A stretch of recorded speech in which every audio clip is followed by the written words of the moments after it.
T-minus 30 seconds.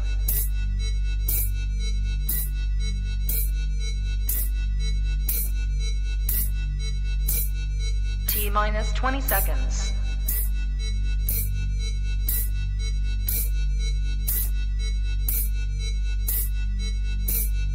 Ten, 9, 8, 7, 6, 5, 4, 3, 2, 1, 0.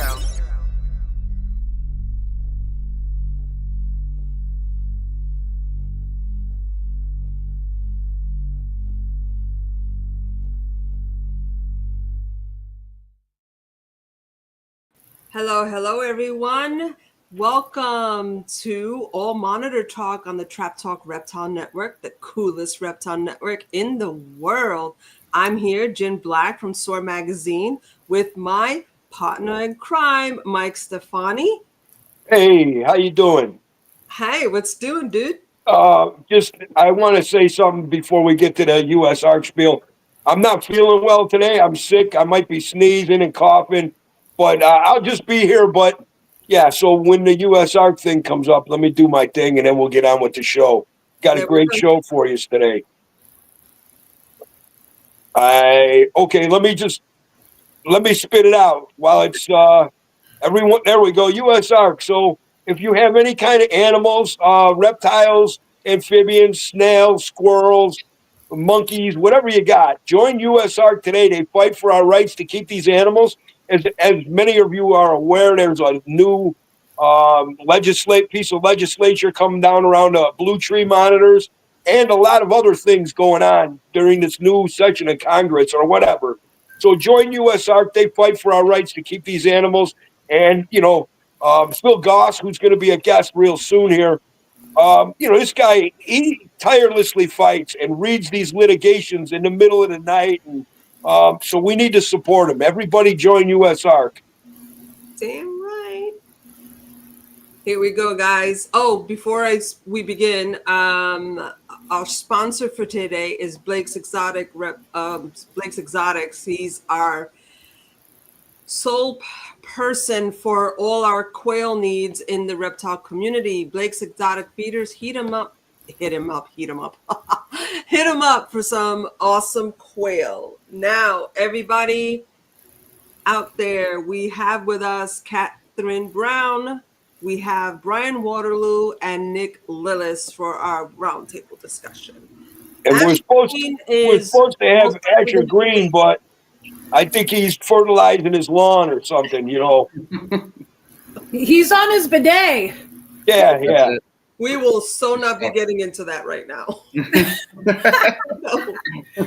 So, in our little discussion group that we had, Jim, one of you guys put it together. We were talking about, we have an hour show, hour and a half, whatever the case may be. So even though we have 3-4 guests, we're not going 3 or 4 hours. So that was funny, Nick. But, I wanted this show to be more about like how we all met each other and how we become, fast friends. However, as Catherine, brought up with this whole blue tree monitor thing, that we should probably get into that a little bit. Yeah, definitely. I'm laughing now, but I'm like thinking about it as like I think I met everybody through you, Mike, because I knew of Waterloo, but I never actually met him. And then same with Catherine and same with Nikki for that matter and stuff. So yeah, friends by proxy. I love it. Like when the first time I met Nick, it's just like when I reunited with my wife. I'm looking around and I see this motherfucker. He's coming at me, from probably 200-300 yards away. I'm like, holy fuck, this guy's like Sasquatch. So I'm looking for a curb or a rock or something I could stand on to shake his hand. But yeah, so that's the first time You're I not met lying Nick. either. You really jumped on the curb to shake. Yeah, I told you, I got to shake his hand. I can't, dude. You're like about a foot taller than me, so. Wow. I think it's more than that. Catherine, Nikki, like, how did you guys meet? I think we met at Hamburg, right? No, it was at the York Expo. Okay. And you had this pair of iguanas, and I can't remember what kind they were, but they were so cute. And I was like talking to you about those. And then after that, that's when I actually started to notice you at the Hamburg show and stuff. And then we just talked and realized that we're friends with the same people. Yeah. You know? Circle. We all go to the same shows. Yep. Yeah, we always see each other. Yep. Say hi, how's it going? Yeah. You know. After all the years of being friends with like Janoots and, you know, now all of you guys, you East Coasters, you know, I mean, that's the way I could put it. You know, I was like, man, what about us Chicago guys? And I'm like, well, we got Waterloo, we got Daraca. I mean, we got like, you know, guys like Rich Crowley. There's a lot of people over here, but, you know, I don't know, you guys with that Hamburg. Hamburg Reptile show. Isn't that the one with the venomous stuff? Yeah. That, We'll go through to hang out too. It's not just for the reptiles, but like we'll all like hang out with each other too. Yeah. All us monitor peeps. Yeah. You guys keep your eye on the ground to make sure nothing gets loose in that joint? That I think about that. Well, So Mike, you and Waterloo have been friends for like ever, right? Like you Yeah. guys grew up together. We or were something kids. Like We were probably young adults. Yeah, 80s. Yeah. and did you guys meet because of reptiles, or it was just like family? Yeah, we or would. whatever? The Chicago Herpetological Society used to have a monthly meeting. They still do, but way back in the day, that's where I met Mike. Is the meeting would, you know, they'd start at like 7 or whatever, and everybody would be just talking with each other and hanging out. But usually when it finally started, a lot of us used to go down in the basement and we'd wheel and deal and be buying stuff left and right. I mean, hell, back then when alligators were illegal, I remember buying alligators, and you know, that's how I got to know Mike. And then as the years progressed, they started with the Streamwood reptile swap in Streamwood, Illinois. Yeah, Lee Watson. Lee Watson's. Because prior to that, Don Hamper was having a reptile show in Ohio. And Lee Watson was like, well, I got the property and I got the land. He's like, well, we start doing one here. And it took off. And, you know, back then, I mean, Mark Bell used to be there all the time. Kai, what's his name? Who's the guy in Florida? Ty. Ty. Ty. oh yeah, Barcheck. Todd. Barcheck was there. Yeah, Mark I mean, Bailey. That's Yeah, crazy. Mark Bailey. There's a lot of guys. Oh, yeah. Ashley. Mhm. You know, Tinley. He used to vend there. Yeah, Streamwood, Lee Watson's was, it was a big. It was the Wild West. Wow. Yeah. But I've been to Don definitely. and Shay's a few times. What's that? I went to Don and Shay's a few times with my dad a long time ago. Their show. Shay Who's Hamper. that? Shay Hamper and Don. Oh, Yeah. They had a show in Ohio. in Ohio, okay. yeah. Yeah, Millersport, Ohio is where we used to go. And that was crazy, too, because you could have venomous out there. But, yeah, I don't know how me and Mike have known. Not only that, I'm still in construction. Mike was a cement finisher, so, you know, we'd be on the same job sometimes. I'd be delivering the concrete. He's out there finishing Oh it. wow. Yeah. I didn't know that. That's crazy. Yeah, and then I don't know how this conversation came up, Brian. You told me you were from Cicero, and I'm like, oh, you know Jimmy Sticka, and you're like, oh, Stuck Nuts or whatever you called him. So Yeah, Sticka, he was what do you call it? He was a guy that worked with Mike. He was another concrete finisher. Yeah, he's a crazy guy. Now he's like the president. Well, he's retired now. He's retired now. Yeah, he was a business agent for probably, I don't know, 10, 15 years before he retired. Gotcha. And Interesting side note, Jimmy killed a guy accidentally, kicked him. Yeah. And Oh, I don't know, he went God. to jail for a couple Accidentally. years. And that was it. Yeah, it was an accident. So wait a minute. Now that I'm looking at everybody, I'm like the only one in this entire chat that has not been to Monitor Fest. Correct. Yes. Yep, that Nick needs to change. and Kathy, I think you guys were both at the very first one. Yeah. Yeah, we were at the first one. I'm going this year, Actually, though.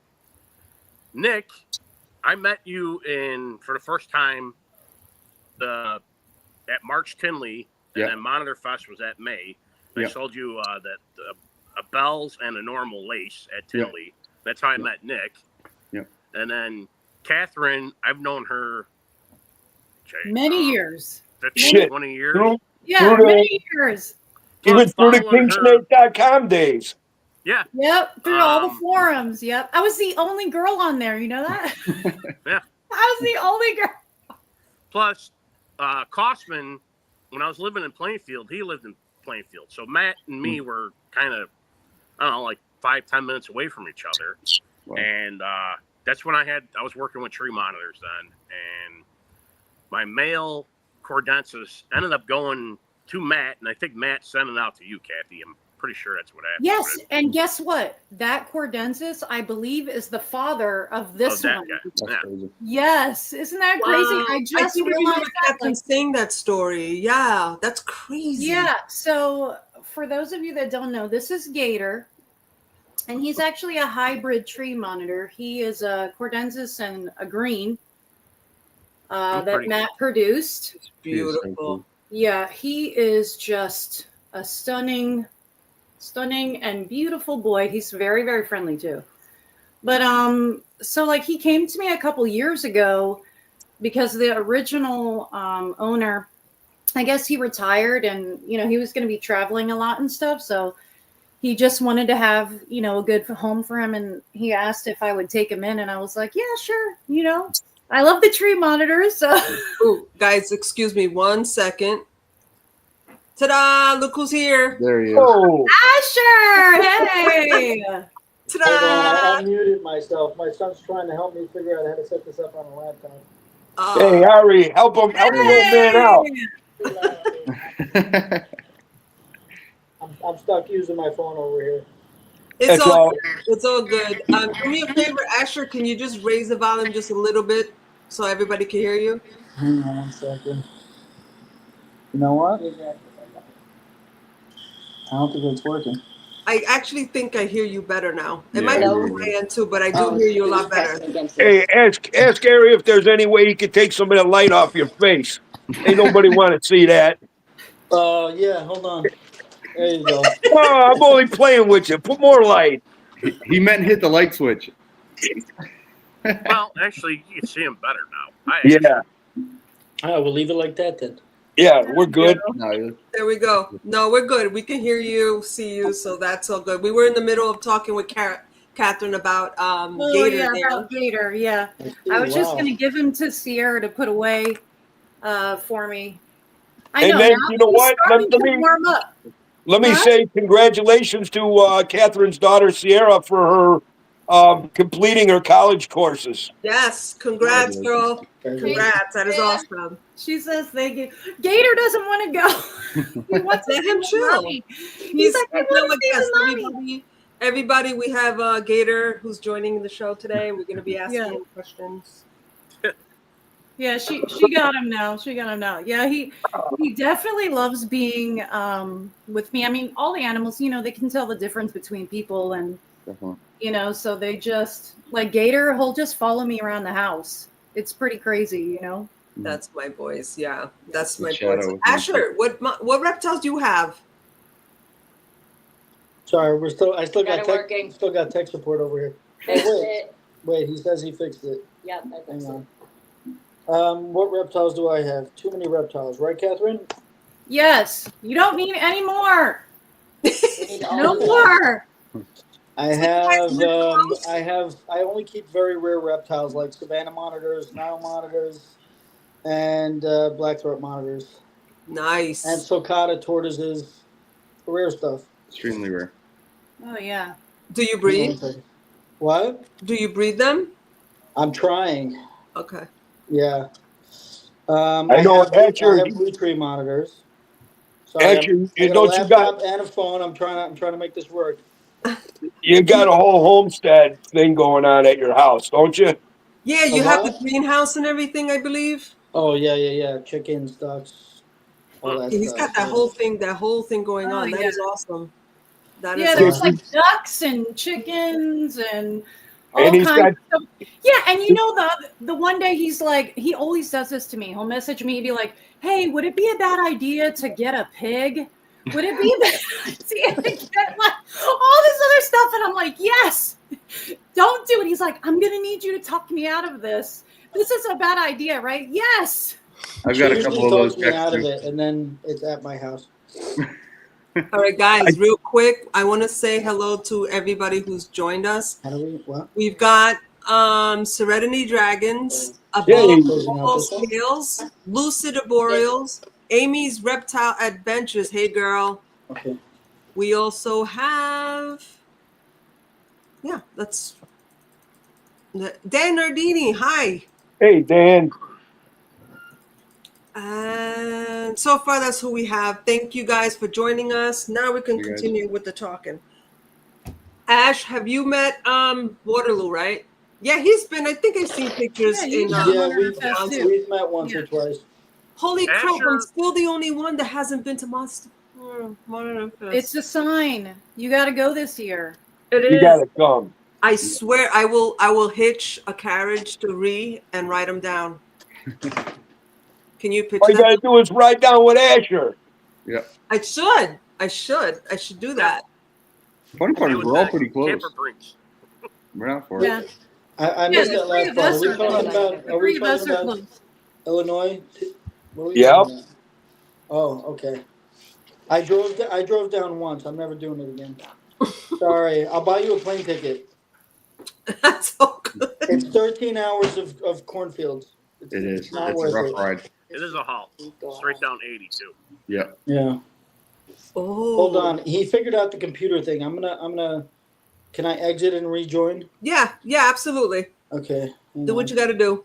Yeah. Sorry, Boomer here.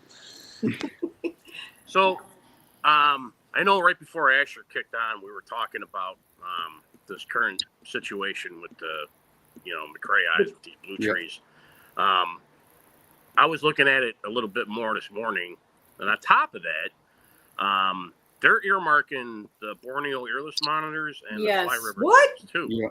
Yeah. Nobody's talking about that either. You know what's so crazy to me about that? Okay, Brian, we go way back. When there were only a few pictures of Borneo earless monitors, right? Hmm. Now all of a sudden in recent years, everybody has them. Everybody's breeding them. Why? There's no need to take them out of the wild. There's so many captive borns that it just blows me away how, maybe in their native range, they're very rare. So, excuse me. So just leave them alone in their native range. We should be able to keep producing what's in captivity. You know what I mean? To take the strain off of wild caught animals. But that's a prime example is the Borneo earless. Wow, I thought it was the blue tree monitor. I didn't think you know what? To be completely honest, I didn't read through the whole thing. Oh, it's bold. The whole thing. Yeah, Go on, Brian. You were saying? It doesn't Go ahead, even Brian. stop with them taking it from the wild either, because that's only within the U.S. So they're still being wild caught and shipped to wherever. They're just not allowed to come here anymore. And like people are getting together and trying to, I guess, like fight against this. I mean, right now there's like public commentary. You can go on Fish and Wildlife's website and say something, but also Brian Susan, am I saying his last name right? Yeah. Okay, so he talked to USARK and their attorney, and I guess they're going to try to get a bunch of people together that have bred them in captivity here in the U.S. and try to possibly go to court with this, see what they can do, because right now the listing is only temporary. Yeah, it is temporary. 254 days or something. Yeah. Yeah, but unfortunately, I don't know if that would make a difference, because usually, like, once they're on the, Yeah. it happens. I've never seen a temporary ban before. I've never seen that. Usually it's just like you're on ESA. Yeah. They did it years ago. Did it? They were going to have another ban. This was I don't know, mid 90s, Mhm. where they were talking about shutting down like Central and South America, and like Yeah. no more iguanas, no more. There was even no moratorium or anything like that, right? Yeah, because of the numbers. But it's funny how, I'd mentioned this on Matt Kosman's thread on Instagram last week or whatever. But I remember when the tree monitor thing came up before, and this was all at Persinis. It's when Bennett was on the board. Daniel Bennett was on the board with CITES, and they wanted every Persinis species out there. They wanted them all on as CITES 1, and they wanted them completely, shut down as far as imports and all that, but it just never happened. I knew Aru, the Becker eyes were supposed to go Appendix 1. And the main reason is because of anything ever wiped out Aru, that's the end of your black, it's kind of like with Komodos. Same thing, where it's like, if it... They're so got hit. isolated. But you look at how far they've gotten with Komodos. I mean, zoos are, struggling to house them because they keep producing. But it's a shame that the government, again, is stepping in to something where now it's a success. And then you're going to, put a cap on it with people that are actually doing good work with them, especially the tree monitors, which, I mean, shit, Mike, 10 years ago, Catherine, I think, Kosman, there's like a handful of people, Danny Gorman, that had produced tree monitors in captivity. And it was still a rare occasion, and everyone's like, holy crap, it's captive born, green trees and very little other than the greens. The blues were, I think, hardly in the market, and when they were all wild caught and they were expensive. Yeah. I remember back when I lived in DeKalb, Brian, when I had those wild caught adult coming eye, the first time I ever seen or heard of a blue tree monitor, JC had imported a couple and bring them to my house, and I freaked out. I mean, it was the craziest looking animal I ever seen. That was I don't know how many years ago, a long, long time ago. Yeah. Never even heard of them. I think look how far they've gotten. And now, all of a sudden, this is a problem. Yeah. It's I never saw an earless up because until isn't that 2 or what 3 years ago. Dr. Carmichael was talking about? Yeah. There's like that lack of communication between these organizations, and the fact that all these leaders, these people bringing them, and that nobody wants to like get together and be like, you guys can't pass this law or whatever, because here's like 5 people who are successfully breeding these animals in captivity. You know what? Here's the thing, especially with the United States government, they're not going to, I don't care what we've done. They're not going to listen to us, even if we have valid points, because they're the government. We have to listen to them, which is, it's not the way it should be. They're supposed to work for us. But the way it is nowadays, and in their eyes, no. What we need to, what's the saying? Do as I say, not as I do. So, fuck the government. Yeah, what's up, Ash? The first reptile that I accidentally bred was actually green tree monitors, and it was probably well, I put in a lot of effort, but I didn't know what the hell I was doing. I think there was only one book that I had back then. I had a couple of really good friends that knew a lot about monitors, and it's the only reason why I was able to hatch the eggs. But I remember going to different pet stores and seeing black tree monitors everywhere for like $300. And green tree monitors would be like the rarest thing on the planet. So that was my dream, to like breed a green tree monitor. Even after we produced them the second time, I still didn't know that blue tree monitors existed. And then actually, that's how I met Asher at Tinley, and it was right after you produced them. It was I think it was October. That was How long ago? How long ago was this? No, shit. It's got to be 5-6 years ago, maybe longer. Yeah, because that's how I met Asher too, was because he had the green tree monitors, and then John introduced us. I remember meeting Catherine, the reptile whisperer, and I'm sure Nick can probably relate, but everybody knew Catherine from YouTube. Yep. Playing with her tree monitors and all that stuff. And then I met her and I was like, wow, I'm meeting her in person. So that was pretty cool. Oh God, stop. Stop. Hey, hey. I still get that, and like I always get so embarrassed every time. Why? Like That is so because cool. I'm such can a feel that. dork on my YouTube channel. I am like the Why? biggest nerd, and so like I'm always like, they watch my channel and they saw me totally nerd out and be this huge dork. That's like when Mike and I were first talking about a podcast, and he's like, "We should do Yeah. something together." And I looked at him, I was like, "Have you seen me on camera? Like, Yeah. why would you put yourself in that predicament?" And Well, then I was each episode went on, and then it's like Mike's like, "Oh, we got so and so on, and we got so on," and he's like, I was baiting you, Jen. I was baiting you because I don't know nothing about doing the computer stuff, and I know you do. So we made a good pair. It's still daunting at the same time, because again, like even now it's like Ash, like I think it was like once or twice, like we messaged each other on Facebook, but we never really spoke. And now it's like, holy shit. That's because you're not coming to Tinley. You gotta get you. Asher and Catherine, like I was like bouncing off the walls like 5 minutes before we even did sound check. That's why I was freaking out that we could like see each other. At first, I'm like, yeah, it figures. Once we get like all these people together, we're not going to be able to like do this right. But yeah, we're here. Hey, Ryan, let me ask you a question.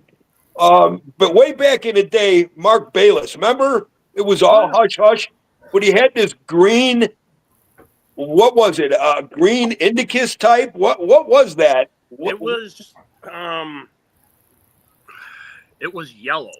Okay, it was a yellow. It was some kind of.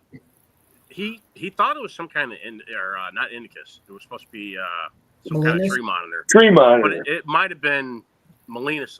Quetzal ended up with it, and I don't know whatever happened with, because Quetzal shortly after, he hauled ass out of New York and went down to Costa Rica. So, but yeah, he ended up with it.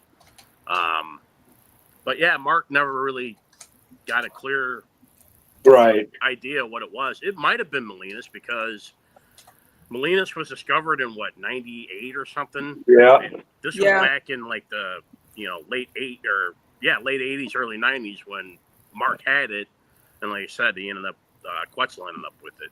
So I saw a melanistic indicus recently. It's pretty crazy.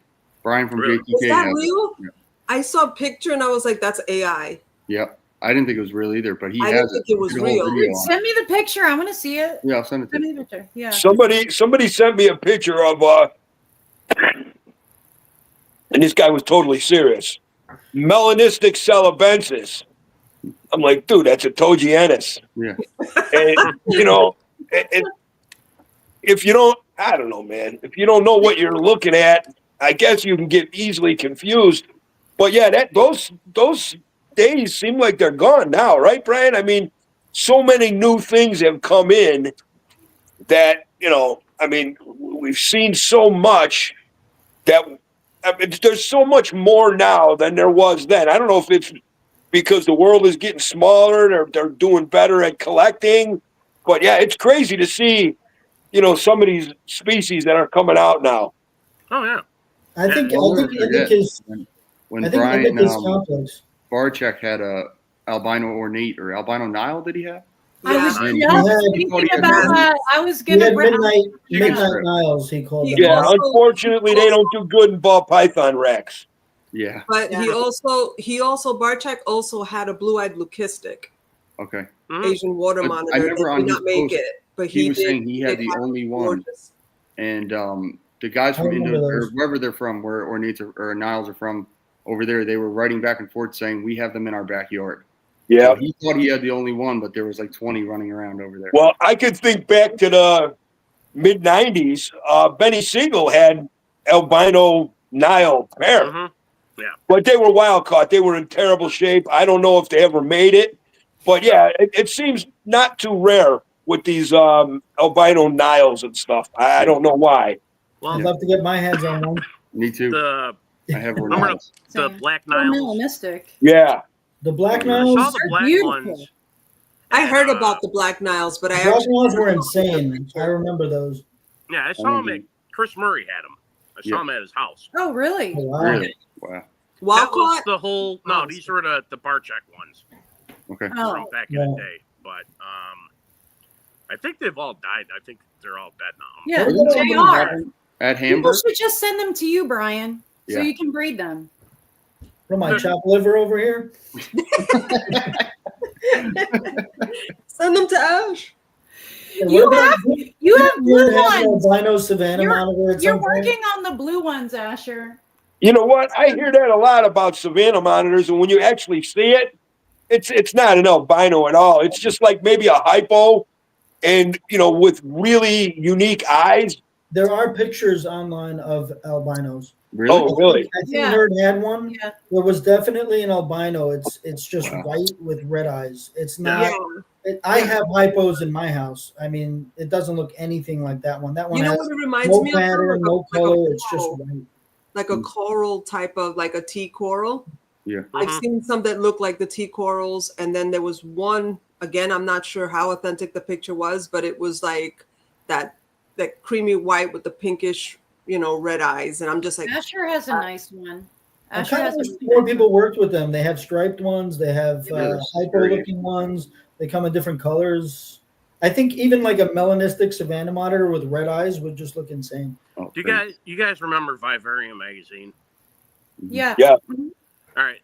Speaking of that white Nile with the blue eyes, there was an issue that they had, and it had, I don't know, 5 or 6 albino monitors in it, and it had that white, albino Savannah in that photo, that whole 2 pages they had of it. But, it's like an albino water, the Savannah, the Nile.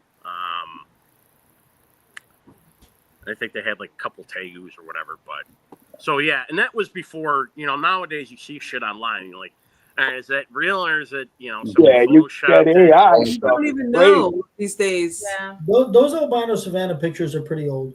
Yeah, that's what I'm saying. This was back in, Right. 90s when that When magazine AI was didn't around. exist. Right now, we don't know. We don't know. When filters didn't exist. It was Yeah. like, Exactly.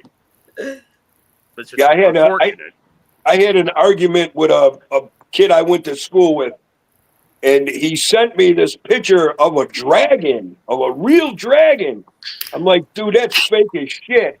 It was a crested gecko with like, I don't know, like it had like baby eyes, like human baby eyes, so it was real cutesy, Mhm. and it had fucking wings. I'm like, dude, that's not even a real animal, man. He's like, no, they found it. I'm like, okay, where they find it in a book?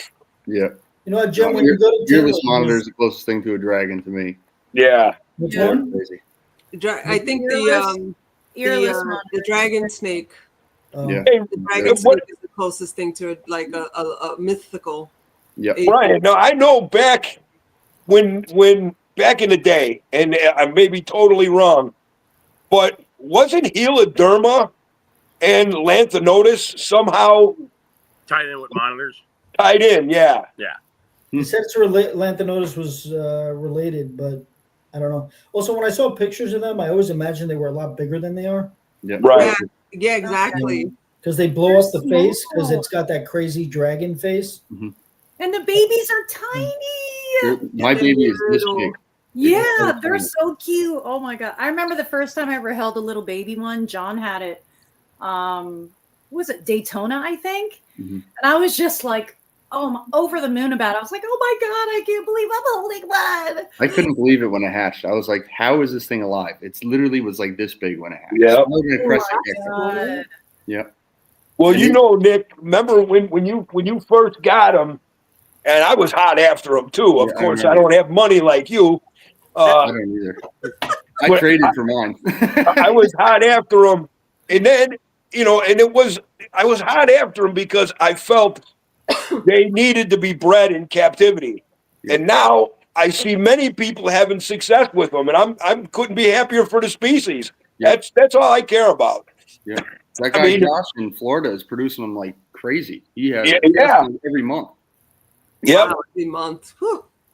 Yeah, and now that they're doing that and the price is coming way down, now I got a guy who's like, hey, I could get you a pair. He wants to get a pair into my hands. I'm like, nah, I'm good. You should. You'd love them, Uncle Mike. One of my. I know. I would love them, and I have a really nice cage for them, nice and small cage for them. But I'm at the point where, man, I got so much shit. These Toji's coming up, and now I'm doubling up on my coming eye females. So, and you got the Bolins, right? You have the what? The new snakes. Yeah, and I got the Bolins. The Bolins, yeah. I want to just kind of chill out a little bit. We're all addicted. Everyone on this camera, we'd have everything we could if we could. If we could. Yeah. The thing with the illness is they have to be so perfect. They have to be at like 81, and they can't vary off of that. So that was a long struggle for me to get everything, like the land and the water, at 81, which I just did. And knock on wood, she's gravid right now. So nice. She's digging. Are they? Awesome. Do they come out on I guess land a lot, or are they more at night? They hate any kind of light. So like I have a T5 on there just so they get some kind of UVB, even though they don't use it. But as soon as the light comes out, they're walking around on the land. Yeah. So I have ceramic heaters pushing down heat onto the land because obviously you can't use the light. So it stays at that 81, but they won't come out in the daytime. So they hide in the water and kind of. Yeah, they're basically nocturnal. They're in driftwood and stuff like that all day long. You never seen them basking? No, never see them basking. That's why like I talked to Tom Crutchfield about it when I was down with him, and he's like, they are the most boring reptile in the world. I've heard the same thing about Gila monsters. Yeah. Yeah. You just gotta catch them at the right times. Then they said it's like a pet rock. Yeah. I still think they're amazing though. Nothing. You know what? Nothing's worse. I don't want to get in trouble. I'm shutting up. No, say it. No, you're not. Oh my God! The lamest animal you can have, in my opinion, is a ball python in a rack. Yeah. Agreed. Anything in a rack. Well, you know what? I say to people, I'm like, ooh. you know.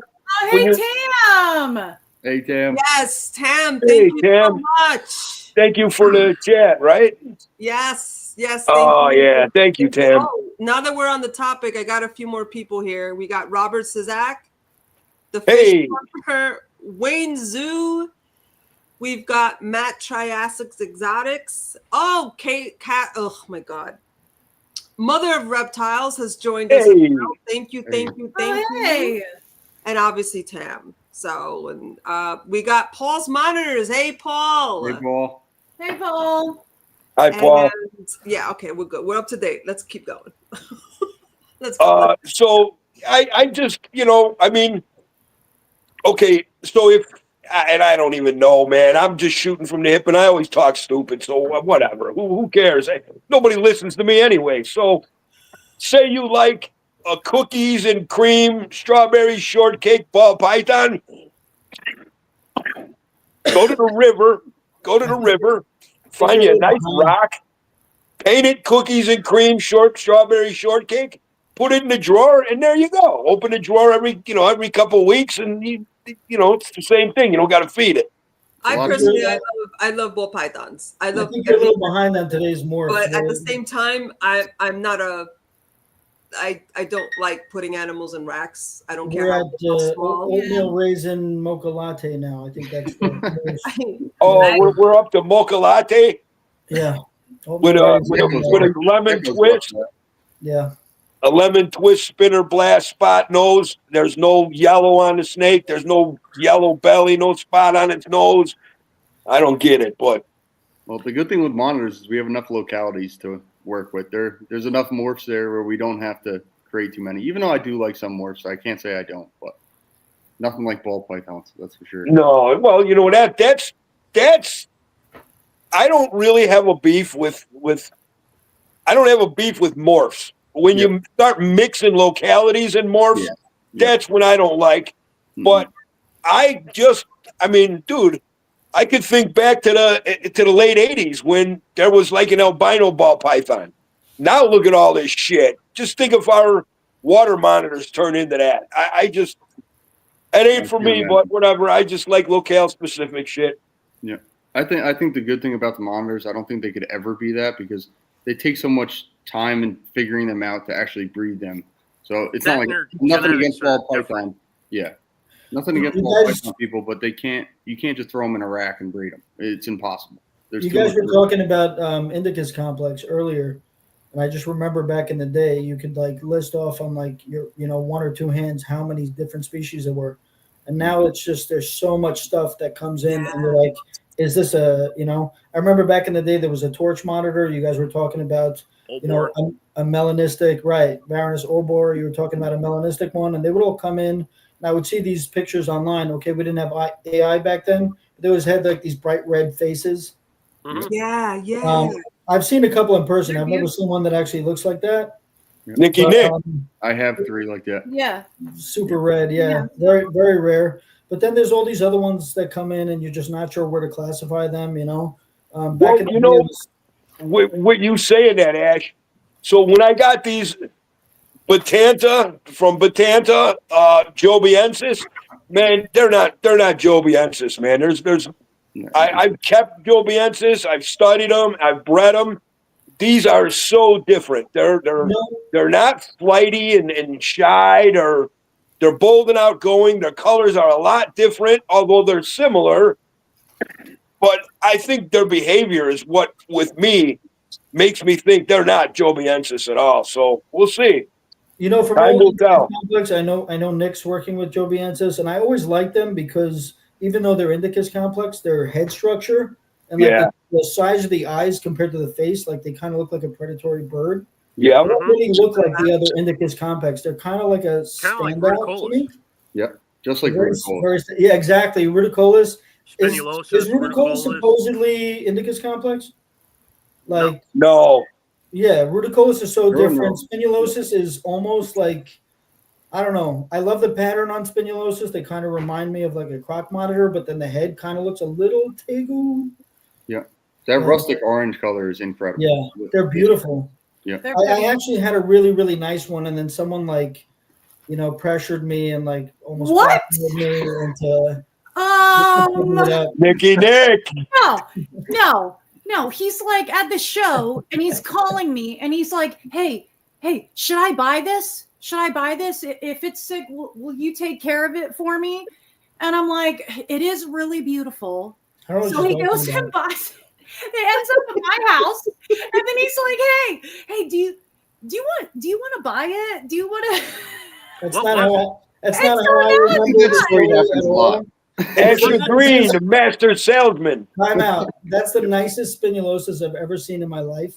Yeah. I had What no, was it? I had no intention of letting her buy it for me, but she's done me so many favors, and she's like one of the nicest people I ever met. I couldn't say no. What was it? It's a spinulosus, and Oh. it's amazing. The pattern is insane. You know how you see croc monitors, and then there's like they're all amazing, but you'll see some that are like mostly black with like a little bit of spotting, and then you'll see some that have insane, like, perfect ocelli and Like sarong, the difference Yeah, between sarong. sarong and the ones maroon. that, like Tom Crutchfield has. Like Mhm. some people have like the really, really insane looking ones. Yep. To me, that's still a giant tree monitor. I don't know. Oh yeah. I mean, they're Yeah, the head structure. I was told they used the head for Jurassic Park. Is that true? Really? I don't. Yeah, I heard didn't know that that. some of the first draftings of what these dinosaurs are going to look, they did use. I was told they took Rock either monitors. the T-Rex or the Raptor or something. Yeah. This That's whole where they structure got is that. insane. Yeah. Do you still have the spinning, Catherine? I do. It's growing. It's getting bigger. It still looks like a female to me. Okay. So I guess eventually I'll need to get it a boyfriend. Well, let me know because I have like 7 of them now. So What? Oh my God. Okay. Yeah, I will definitely let you know. yeah, I'm trying to work out my groups, and I don't know. I can't sex them. They're all like this big. So just trying to Okay. figure out what I have, and then I'll let you know.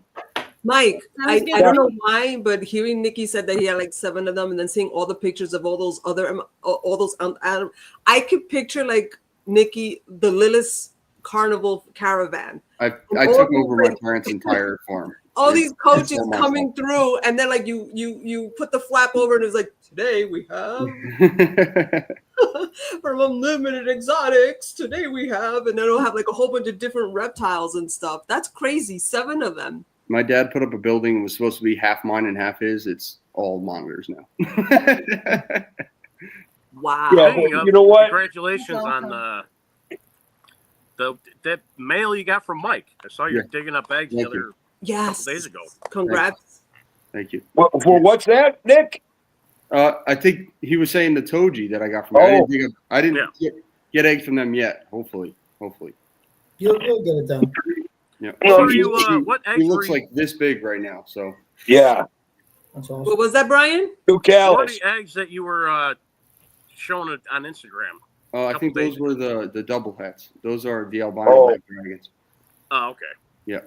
See, Nikki, you have so many that people are confusing which post is for what, because it's Yeah. like just so much of it going That's down. going back to the morph that Danny Gorman was breeding. Well, he bred and didn't get to see because I think he passed before he could see the actual babies. But Who's that? the albino black dragons. Did you You guys? know ever what? get All props to Nick, because every time I log on to Facebook, I see Unlimited Exotics, and he's digging up eggs for some Yeah. new species, and it's Yeah. just one after the next, and I'm like, It's You know, it's not me. It's just them. I'm just like Uncle Mike says all the time. I'm the Right. food monkey. A You know food what? monkey, a lizard janitor. They know what they're doing. Yeah, I just leave them alone. you know So, what? I'm Nick, sorry, Asher. Go ahead. I was gonna say I'm honored to be here. I'm sitting here among legends. Like, you guys are breeding everything you touch. It's incredible, and I've actually been fortunate enough to visited you guys in your senior facilities or basements or parents' houses, and the enclosures. It's incredible. So Well, My babies. this Here. episode, Asher, this episode started off as like what it was supposed to be about, which we could make it about. It doesn't matter. Friends, how like me and Brian, how we're all friends. And Asher, you're one of the best guys in the reptile hobby, so we wouldn't have done this without you. Mhm. Yep. I appreciate you saying that. I know we're missing John though. Yeah, but he's in I'm Panama. so sad about that. Was he supposed to be on I this did tell podcast? him that we will do this again and we'll have him on. And before I forget, the one who actually thought this up was you, Karen.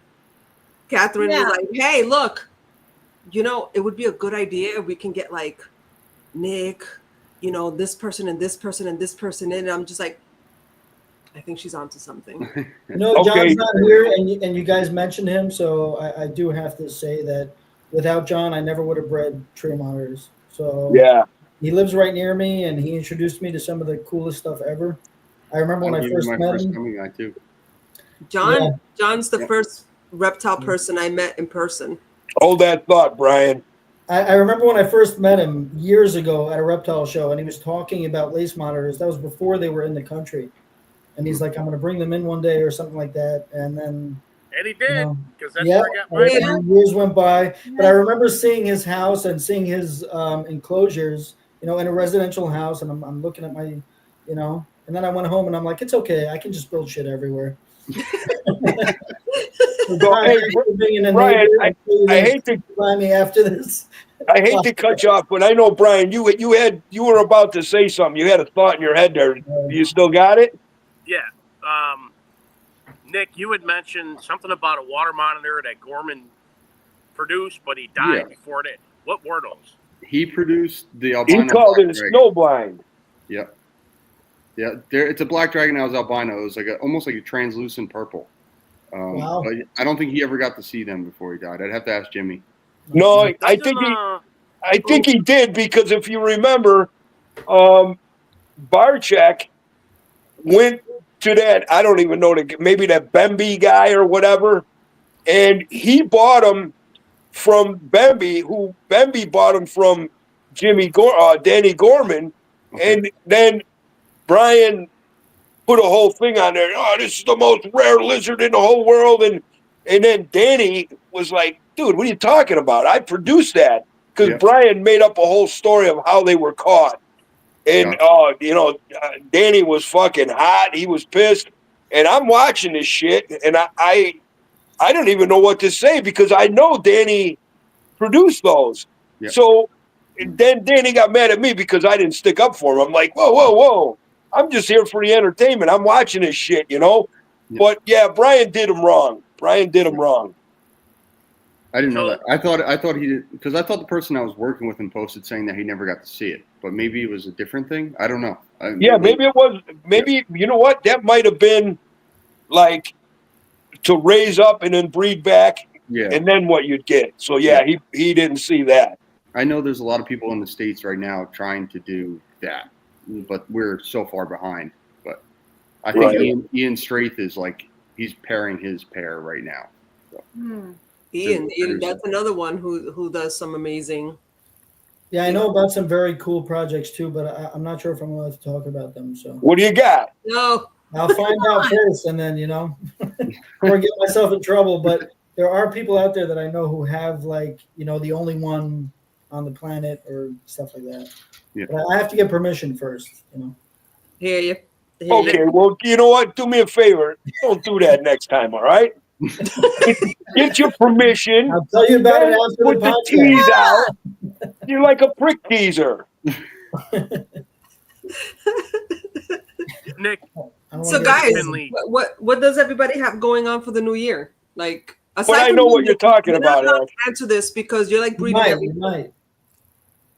Yeah, before we get to that, Nick, you've been to Tinley. I don't know. You know Shane Costello? Yeah, I know Shane. You ever seen Shane? He produced it, I think, maybe it was 2 years ago or a year and a half ago. But he had a water monitor that he produced. He was selling at Tinley, and that thing was like just pure white. Yeah, his lines are something else. He's calling them, what it was, Ice Dragons, I think? Ice Dragon, yeah. There you go. Yeah, his are crazy. Isn't that Lukeism, like Lukistic? No, this is different. Something albino going on there. It's definitely, it's more than T positive. It's more than T negative. It's more than coral. There's something else there that I don't know what it is either. But my friend, it was done on purpose? has his T negative next to the one that Shane produced, and there's no comparison. I think Ian has something that's pretty, it's almost like fucking purple. The light purple. But I don't know. He kind of ducked out of social media for a little bit, but he'll be back. I know he will. He just called me the other day and said that he's just kind of like laying low and doing Yep. Yeah. At one time I had asked him for an interview for the magazine and he said the same thing. Yeah. He's like, I'm laying low, doing my thing, and I'm like, respect Who that. is this? Ian Strathy. Yeah. He's trying to let that Samaringi thing fucking dissipate or something. Yeah. That was stupid. Yeah. And I know a guy who just bought those things. Yeah. I don't know who it is. And he gave me an email and he's like, "Hey, Uncle Mike, yeah, look at these." I'm like, "Dude, what is it?" And he told me, I'm like, "Dude, it's nothing. It's neither coming eye or samarensis. It's the hybrid. It's a mutt." Well, I told you the story, Uncle Mike, of this person that bought them really cheap and then was trying to sell them as Kamingis. Right. We run into that problem. That's how you fuck up the whole line. Yeah. Well, guys, Deraka Exotic says hello all. Hey, Brian. Hi, Brian. There's another guy who's producing some really, really cool stuff. Yeah, he's doing crazy stuff. Oh, those black throat babies he has, they're they're gorgeous. They're beautiful. Oh my God. Yeah. They are beautiful. Is that a locality thing? Why they're so orange? I think he just handpicks really, really nice animals and just breeds them. I've tried doing that. Mm-hmm. I think he's more like selectively breeding those. Yeah. Brian would know more than me because Brian's near him. Mm-hmm. He's had a lot of success with. He got them when he got them as hatchlings, the adults. He picked them because they had the big spots on them, and then when he went on to produce them.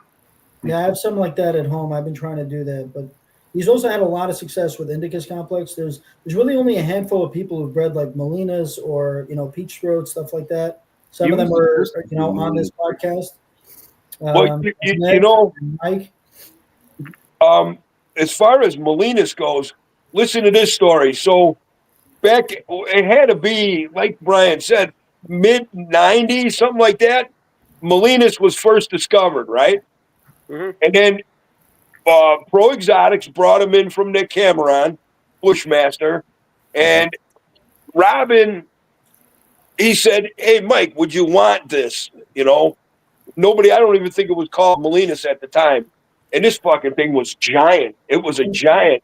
Quincy So, modern. what? Yeah. Quincy modern. Yeah, Molinas, Quince.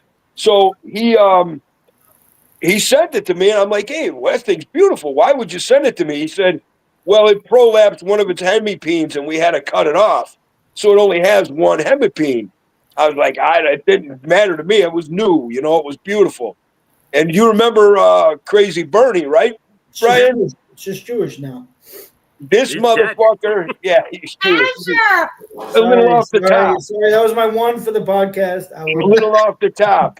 So Brian, not Brian, Bernie, he begged me for that lizard. He took that one hemipene Molinas and he bred it to Indicus how many times, Brian? Countless. Countless Whole times. bunch of- he was another guy Yep. who bred tree monitors way back in the day too, but he was such a hermit, nobody really knew. Yep. Oh, That wow. Molinas, That's crazy. dude, that thing was almost every bit of 6 foot. It was the biggest Molinas I've ever seen. You know, in my life. It was huge. Nick, you remember talking about this in the past? Yep. Like, we've kept Molinas. It was actually one of the first Varanids that I kept was Molinas. And some of them get massive and some of them don't. And we were discussing about how they might be different locality, different species. Yep. Yeah, because not just like the size of it, but some of them are like more slender, like Yeah. typical Indicus. Well- and then I saw one that was almost like a water monitor, just Me too. Right. massive. Yep. I think there's an old YouTube video of one that was like patternless, but it There was like, one at Tinley. There was one Yeah, at Tinley that one at 2 Tinley. times ago. it was like 5 feet long, massive, you know. That was the one at Tinley was a female too. Was it?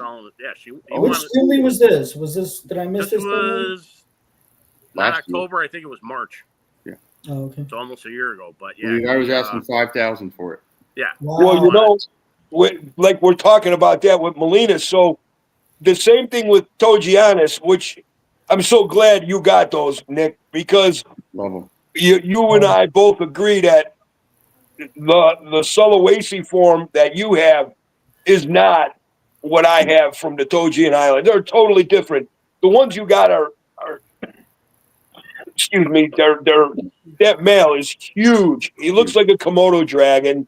Yeah. He's more like a graphite color, and these are black and white. So, and they're totally different body structure and style, head Totally structure, everything. Yeah. So hopefully Dr. Robert Sprackland could get to the bottom of that one, because that's definitely something going on there. That monitor blows my mind every time. I'll walk past his cage, and the contrast between his face and his neck is like instant. It's just a Yep. line. It looks like a skull just sitting there. Yep. Knocks me dead in my tracks all the time. We gotta have like pictures to like pop up on the screen, Yeah. because we're Yeah. describing like the coolest lizards. Yep. Nick, on the Togiannis project, I remember trying to make something happen, and then I got to thank you for that too. You had a hand in that. Okay. Well, I'm glad it happened. I only found out recently, so Yeah. okay. Here, I've been I was, keeping like, it I was quiet. like, if anyone's gonna breed it, it's Nick. You There know? we go. Hey, There we go. Hey. There it is. Okay. that is Ornatus, right? this is like Uganda locality or Nile, not an Is ornate. it? Wow. Yeah. Yeah. That's a Nile. Yeah, that's a I Nile. need one of those. Yeah. I need one of those. You know, Unfortunately, can't Brian, get I them have to show you a Nile that I picked up. Cat, I seen remember it. You that sent me Nile? a video of it. It's very different than any Nile I've ever seen. I think it's a locality thing, I was told. But it doesn't look like any Nile I've ever seen before. I have to show it to you guys. Well, Um, speaking of Niles, all four they need to be completely reclassified because Really? they're all The West Africans are completely different from East Africans. The South Africans are completely different from them too. And then obviously you got your ornates, but yeah. I put, Unfortunately, we can't get them from South Africa anymore, and we can't get them out of East Africa, Uganda, Rwanda. Those areas where they're found, they're protected, so can't get them. I posted a photo recently on my page of like a male that I have, and I actually probably shouldn't say this, but I bought it at Tinley for $50.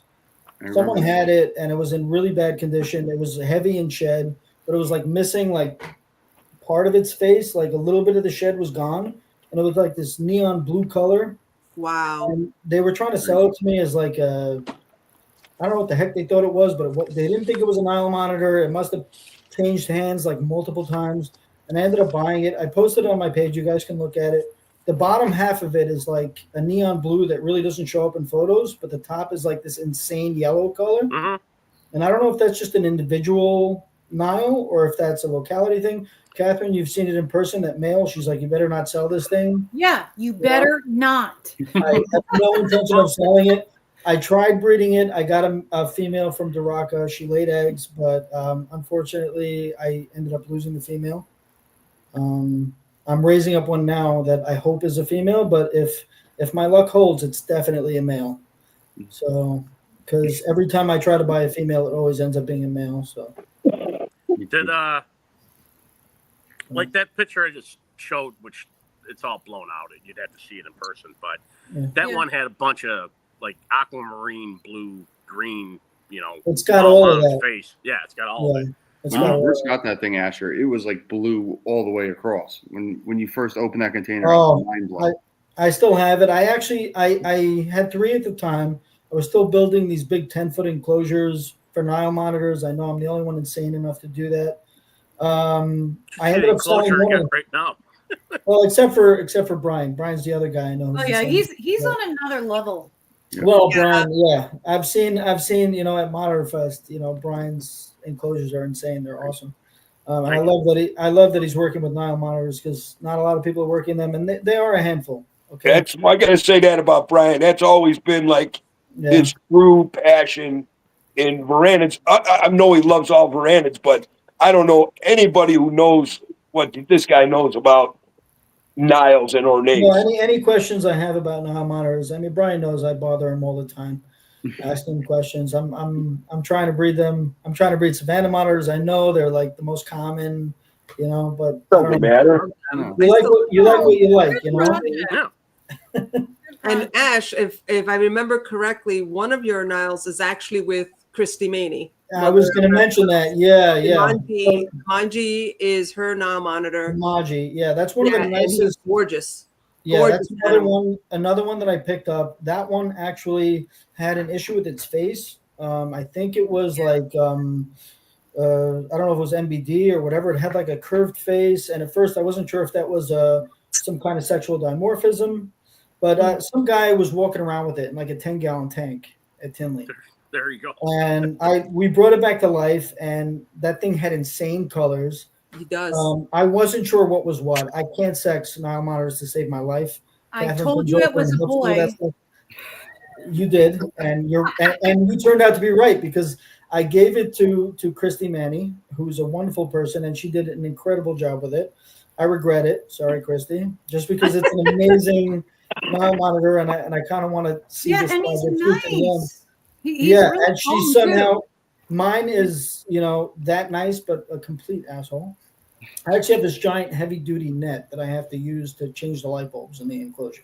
Like, that's how much. Yeah, if you walk past the room, it like he slams. They'll his, rush. They'll rush right to the glass. but they're such beautiful animals, and they have those stripes that go across the top. Yes, I love top that. and lower jaw. Yeah. That like it's amazing to me. Like, it's just a stripe that goes, and then they open their mouth and it separates. But then when they close their mouth, the pattern like completes itself. And I know they're very intimidating to people, and they should be. They're just. I mean, that thing will mess me up. They're spicy. They're spicy. But you know what? Ash, mother of reptiles, Christy's with us. Yeah. And she says he's doing great. Super blue, super yellows. And she says, Ash, you can always come visit him. I couldn't have sent him to a better person. Absolutely stunning. That animal is stunning. It's Ash, amazing. if you get a chance, I'd like to see some pictures of it. Yeah, let me actually see if I can. The Maji or the one I still have? Really, really The one that I guess both of them. The one you sent to. Honestly, they're both exceptional. Like, I've seen so many Nile monitors. I've been lucky enough to have a couple that are just like exceptional, like really, really exceptional. that's one of them. The one I sent her, I had 3 at the time. I was still building out 2 of my other enclosures, and I was feeling a little overwhelmed. I had a bunch of other projects going on. Catherine knows I get involved with way too much stuff instead of kind of focusing on what I should be focusing on. So I ended up selling her that. I was gonna, I'm happy it went to her. She posts about him all the time. He looks great. She does. And she's an incredible keeper, and But super helpful. photos don't do that male justice. The one that you have kept, like, I don't know what it is, like in the photos. Yeah, It it just doesn't doesn't catch it. Yeah, you have to see it in person. Yeah, you Although have the last photo, if you look at the one I posted on my wall, you can kind Yeah. of see it. I'm wondering if, because a lot of people mentioned to me that Nile monitors are kind of like water monitors. I wonder if we could captive breed them, if the temperament would be similar to water monitors. Because everybody has these giant water monitors. Nick has always lets me play with his giant water monitors. Thank you, Nick, for making reptile shows fun. I wonder if you captive breed them, a couple lines down, if it's possible, or if that's just their nature, The only problem is, and this is why Niles have such There, I bad got it. reputations. There you go. I don't know if you can see it or not. I remember tried. doing that too. That's actually a decent photo. If you look at it on the wall, you can see the yellow, but the blue really like it kind of comes through. But it's because of the wall. Brian, you probably have to share a bunch of photos of the ones you have. Yeah. Yeah, but I can't do it right now. But getting back to what you were saying, I don't know if it would. I mean, obviously, you got 2 masters of taming lizards here between Kathy and Mike. Yeah. With their systems and how they do their things. I think with Niles, you definitely can, but as far as breeding that, I guess, tenacity out of them, maybe after a while. But the reason why waters and are a lot easier to deal with and they're a lot tamer is because they're apex predators in a lot of the areas they're found. Niles are living with apex predators, and they need to have that tenacity and that attitude because well, you guys can correct me if I'm wrong, but I think the term monitor actually came from Niles. I think they because they were stealing the crocodile eggs. Like I think they're big egg eaters in the wild. I remember watching a documentary where they were stealing, raiding crocodile nests. So they're definitely not the apex predator where they come from. Monitor came from actually Bengal monitors. Oh, okay. And that whole it was it had something to do with them and crocodiles, which is funny because Niles and crocodiles too. I mean, they're hand in hand kind of a deal. But yeah, they were like a warning. I don't know. You see them screwing away from the shore. It was like a warning that there's a crocodile or something big. But yeah, that's kind of I think one aspect of keeping Niles is just understanding where they're coming from. Yeah. And then the other half, the other extreme is then you look at ornates, which in a lot of ways they get pretty mellow as they get older. But where they're at, they're not really dealing with, lions and leopards and some of these bigger apex predators. So they kind of fill that niche. Huge temperament difference, right, between the Nile and the ornate. Yeah.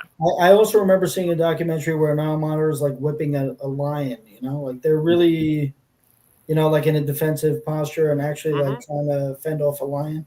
Like they're the best photo like that is there's a lace monitor and probably maybe 10 inches of water, and a dingo is trying to attack it. It's on the cover of Matt Vincent. Wilson's and Matt Vincent's book. Yeah. And the look on the dingo's face as he's getting cracked is like, oh fuck. That's a big lace too. Yeah, the dingo. I think the dingo got his ass kicked. To be honest with you, people underestimate that tail whip. Yeah, yeah. I've actually had taken pictures and sent it to a few people that the top ridge of those tails are spikes. Mm-hmm. Like they're spikes that actually crossed over almost like that, and it's like you take like serrated. it's ripping skin open. It's not just a little. No, you it know, definitely rips skin it's- open. I've experienced it first. Yeah. my old Kamingi's name was Connor for Conor McGregor because he'd always sneak one in and hit me right in the side of the head. Yeah, bitch You know, I slap. keep wondering if it's coming eye or a Kamingi. I say both. I say both. I do say both. Kamingai, Kamingai, Kaminji, Cummings. I mean, dude, My dad it's says Kaminji. Kaminji. You know, as far as water monitors go, I think coming eyes, the color on the face, that like orange gold color. I mean, it's beyond compare. I've never seen a sulfur that has that vibrant color. No. Then again, you guys are gonna hate me. I've yet to meet a nice coming eye. I mean, they're a handful. A nice coming eye? And that's Nathan Souza's. Catherine, you don't count. You can make anything friendly. Any one of my coming eye will come right to you. They might not come to you, Asher. No, definitely not. Definitely not. Lemonhead is like a big giant baby. Yeah, I think Nathan Souza's Mindy. Maybe it's just it's an Asher too. problem. You guys all have friendly coming eye. It is. Well, look at you. You look like the guy who fertilizes his lawn. Right. The Scotch lawn guy. I'm only busting with you. You know that. Hey, Nick, speaking about tail whips, aren't you happy that Sulla Toji male is just too fucking slow? Oh, yeah. I mean, he tries to whip you, but too slow. He's like, maybe later. Like, Yeah. throws a half one. He's like, Yeah, he's not going to initiate. He's not going to go through the whole thing. He's like, you know what? You Forget it. named him well, Uncle Mike. He is a big baby. Yeah, he's a big baby. The things are up in the cabinet. My No, I goodness. love So, we're at 1:12. Anything that we need to discuss before we close out? Anything yeah. you guys want to talk about? Should Let we me, talk about what we could do maybe to help the ESA with the blue trees and the earless? Yeah. Is there anything we could So, help? Isn't that like a document that you could fill out? yeah. So you go to the Fish Wildlife website, and you go to like where I don't know. We should probably post a link somewhere. Maybe Brian actually messaged me in the this morning about that. because there's a link that you can go to and you can comment about it. You can also upload images like showing Documents. Yeah. produce them in captivity. And also, if you have produced them in captivity, you should definitely contact Brian Susan and see if, maybe there's something that they can do for that, probably going to court, maybe trying to challenge it before it becomes permanent. Time's ticking on that. Time's ticking on that. That's not, We started this. Well, I was going to say, and it sucks too, because, okay, so for some people, and I talked to USARK about this because I was a little confused when I was first reading the whole thing. And there are some states, okay? There are some states, and everybody out there, you should be looking specifically at your state and also your county, because some states do not allow ESA animals at all. And I asked USARK about this, and they were like, well, yeah, you could have a problem because you would have to give them up. But the good thing is they can be transported across state lines, but you would have to gift them. You wouldn't be able to otherwise like that. Lacey Act. Yeah. Is that finalized? Because I keep blue tree monitors. Yeah, but I think in your state you're okay. You can have ESA animals. I think you just need a permit. And some states are like that. You just need a permit. But you do have to check for your state specifically because and USARK was saying too that I guess they've only had one case that they know of where the government actually did pursue. See, that's what they do. It's almost, that's why I say they're going to do whatever they want to do. They lull you with that. Oh, this guy got away with it. Then the next thing you know, you think you're okay, and you kind of, and I'm not saying anybody here does, but you kind of ignore it. And then it passes, and then they come at it and they want everything. Yeah. They come and take your shit. Yeah. So that's why anytime any of our anything, I don't care if it's marijuana, NyQuil, reptiles, anytime something like that winds up, being regulated by our government, we're fucked. Yeah. Because they don't know what they're doing. This podcast started, we were talking about 10 years ago. There were a handful of people breeding tree monitors. You know, I was lucky enough to be one of them. Once again, accidental. Can't take any credit here. But over the last 10 years, it's been amazing how many people are actually producing tree monitors. They were considered one of the most difficult species to keep. Yeah. You know, that's mostly due to ignorance because, you know, you have people like Nick and, you know, Brian, obviously, who are building massive enclosures for much larger species. You know, you can breed tree monitors in a 6x4x3 or something like that. But so many people. I was breeding them in shower stalls. There you go. I remember your shower. That's not that far off. That's like a 6x4x2, which is better than what most people were doing back in the day. Yeah. And so many people are really, really producing them consistently. Yeah. Over time, and I can really name more than a few people. So over the last 10 years, you know, and that's why this is really aggravating because of all the success, and now all of a sudden,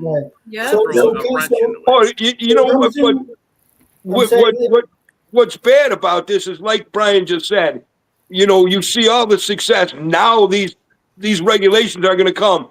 And you know what? Here I go again, getting myself in trouble with my big mouth. But you know, when they do regulate this stuff, the zoos will be able to keep it. And the zoos don't produce like we do. But I was going to say the same thing, you know, but on a positive note, you know, there's this concept of conservation through captive breeding. And so many people have been so successful over the years. Like literally, I know a ton of people that are not just producing tree monitors like as a fluke, but consistently producing tree monitors. You know, some of them unfortunately are stopping to produce tree monitors, but there really are so many people right now that are producing tree monitors. So the whole conservation through captive breeding thing is a huge angle that maybe that we can, you know, I mean, preventing them from crossing state lines is going to cause major issues. You know, like right now, if I'm producing my blue trees, I can only, you know, diversify or, you know, my bloodlines with people in my state. So that actually creates a major issue. And, you know, there's this argument that captive breeding takes pressure off of, you know, wild caught imports. 100%. So maybe that's where we should be coming from. You know, that's kind of an angle. I mean, you know, the proof is there. Like so many people have been breeding them now that we could say, hey, look at the numbers. Look how many people are producing everything. I mean, Bomai used to be, I don't know if I'm pronouncing that correctly, but it used to be a dream, you know? It was a dream. Yeah. Now there's so many people producing them, and that was one of the rarest, you know, at least in the U.S. I can't speak to, you know, where they come from, but nowadays there are just so many people, you know, guys like Nick Gill, who's been producing blue tree monitors consistently for years. Brian Tucson has been producing consistently for years. There's just, you know, it's a lot of people, and I'm not going to go and say that, you know, in the reptile industry we're doing that much better than zoological institutions because I'm not an authority on that. I don't know. I'll say it. Me too. You can say it. I'm thinking it. I'll say it. You can say it. We love these animals, you know. You can like, say it, but focused. you know, I remember going to the Bronx Zoo and seeing some blue tree monitors. You know, I don't know how well they were doing with them, but I know in the captive, you know, in the reptile hobbyist environment, there's been so much success, and it's just getting better and better every year. And I think that's really the angle that we, you know. You guys know Forrest Galante. He's like a biologist, whatever he is. He even admitted that the reptile industry is killing the zoos with how we breed stuff. Oh yeah. Well, maybe there's some kind of collaboration here. Maybe there's. Well, you know, wait a minute, man. See, now you're going to get under my goat because let me tell you why. Uncle Mike. Tell you why. Brian totally understands where I'm coming for this. Back in the early days, we couldn't get our hands on this stuff. The zoos all had it. The zoos all watched it die. While we rarely came across black tree monitors, and we had to, you know, establish them and rehydrate them and everything, and then we started having success. Now we want, and I would be glad to work with them, but you know what? We call it what it is. We are in the lead. You are not in the lead, but that's how they want it. Well, you can't give it to this one, but you can give it. Don't tell me what to do. I'm a private guy. But I don't have funding. We got to paint the picture of success. We have to show, like what Brian's doing right now. Not Brian Waterloo, even though he's amazing. Yeah, The other Brian, who's basically compiling a list of people that have been working with tree monitors specifically for many, many years, and can show consistent breeding, multiple generations of tree monitors. I can do that to a certain extent, but I'm obviously very far from some people that are extremely successful. I mean, there are people out there that have bred, five different species of tree monitors consistently. F1, F2, F3 consistently. And what you say in that, Ash. There was actually a library of all this data out there that, Brian knows, Mark Bayless. He compiled all kinds of breeding data from all over the world. And when Mark had died, all of that breeding data, which was some of it was mine, some of it was Brian's. Where is it at now, Brian? Ben Eller. Yeah, but where? I have no idea. Supposedly, a lot of that went to some Berkeley library that Mark was affiliated with, and they had like a Bayless Hall, and he's got all that stuff in there. But I talked to some people who actually bridge that gap. They're private keepers who also have worked with zoos, and I think there has to be some kind of, The problem with zoos, Asher, is, I was going to sell some lace monitors, hatchlings, to Brookfield. And the problem with it is just they're tied by so many regulations with the AZA. And can you guys see this? It's a little on the dark side, but that's a two-headed blue tree monitor. That's crazy. Cool. Wow. Isn't that from? Yeah. This is the first book I read on tree monitors, and this is dating back a long time. I had that book too. Yeah, I mean, in Europe, they did a lot better than we did. They're way ahead of the game. Oh, yeah. They were breeding tree monitors but way that's ahead the of thing us. too, Asher, is in Europe. They work together. they work together. But even people like Catherine Brown, who have, there might be a record here. Catherine, how old is your oldest tree monitor?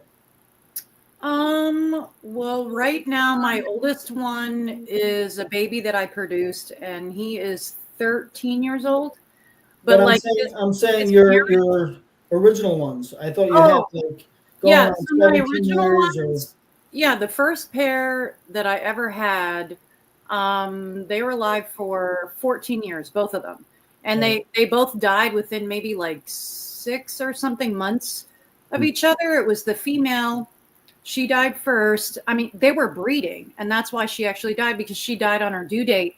She was gravid with a clutch of eggs, and I guess she went into distress, like going through the motions and having, the hormones and everything. And I took her to the vet, and she was like, yeah, it's just too much for her body to handle.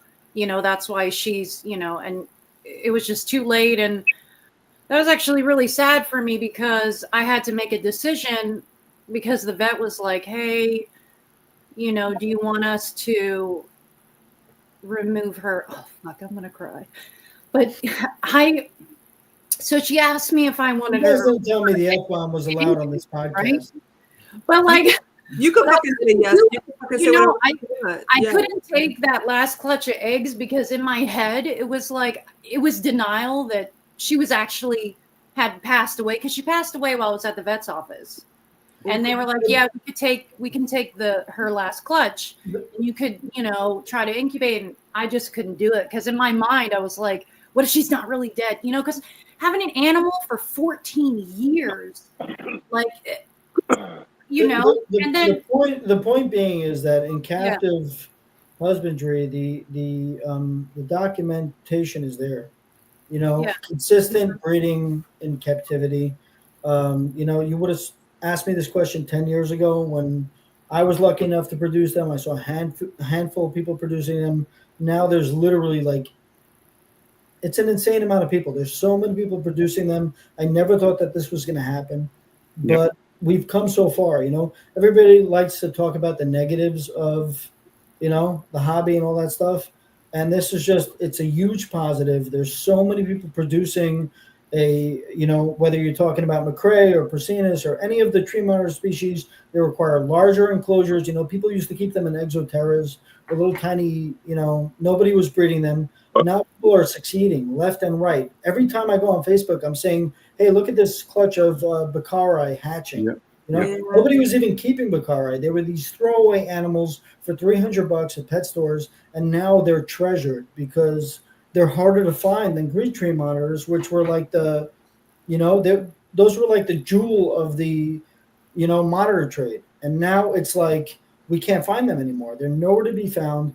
But the truth is that now everyone is producing them, and we're doing really well. We're doing better than we ever did in the past. And that's the argument. That's the direction we should be coming from. Instead of combating the zoo industry and saying, hey, we're so much better than them. That's not my point. That's not my point. My point. This goes back so far that when the internet first came around and we were on kingsnake.com, we shared that space with Europeans and all other countries. And when we've seen European book, when we've seen how the academics, the zoological institutes, and the hobbyists in Europe, how they shared information, how they shared what they were doing, it's aggravating for us here that we couldn't, academics here, the zoological institutions here, and the private hobbyists couldn't get it together. Yeah. And even to this day, I think we should get it together. But zoos are highly regulated. I think you're 100% correct, but I think that nowadays we have it together. We do. The hobbyists are producing results, consistent results, and those positive viewpoints are really our only saving grace. I mean, we all think it's a long shot. We all think that we can't really change anything.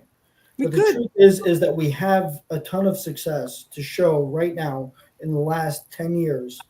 You know, there's so much. There's so many people that can add their names to that list who successfully bred tree monitors. I mean, there's so many people on this panel right now who have successfully bred species that were, you know, tree monitors were like a big deal, but no one bred Molinas. Nobody bred, you know, Indica's complex. There's people I'm talking to right now, I'm staring at right now, that have bred peach throats and Molinas and you know, tree monitors came before that. That was, you know, people were breeding green trees and other tree monitor species, but nobody was touching peach throats. Nobody was touching Molinas because it requires, you know, a lot more effort, much larger enclosures, all that stuff.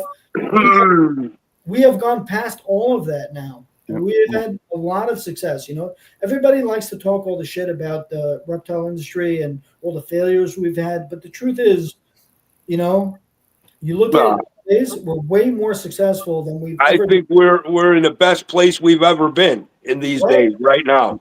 And that's the narrative, and that's the direction we should be coming from. We should say, hey, look what we're doing, you know? I mean, I'm probably the youngest person. Look at Nick Lillis, look at Brian Waterloo, look at Catherine Brown, look at all these people that have been producing these species consistently year after year, going back till when you guys started. Yeah. I guess walk around Hamburg. If there's ever going to be an argument that's going to convince anybody, that's the argument. And even then, it's still a long shot. But we have to come from that direction. 100%. Yeah, we have to come from that point of view. But a lot of it has to do with communication. I think as far as the community has come, there's also amongst each other. Yeah. Where is that the divide? You know. Well, so I agree with you, and I wish I could wiggle my nose like that witch on TV and make it all nicey nice.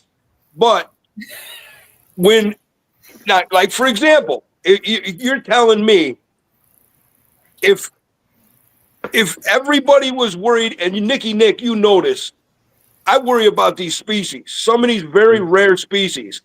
I don't care about the personalities and the attitudes of people who have them. Get them together, produce these things. It's good for the species.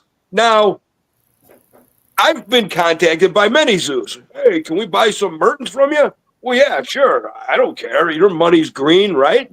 And nobody was breeding Mertens either. Well, however, Nobody. let me say this.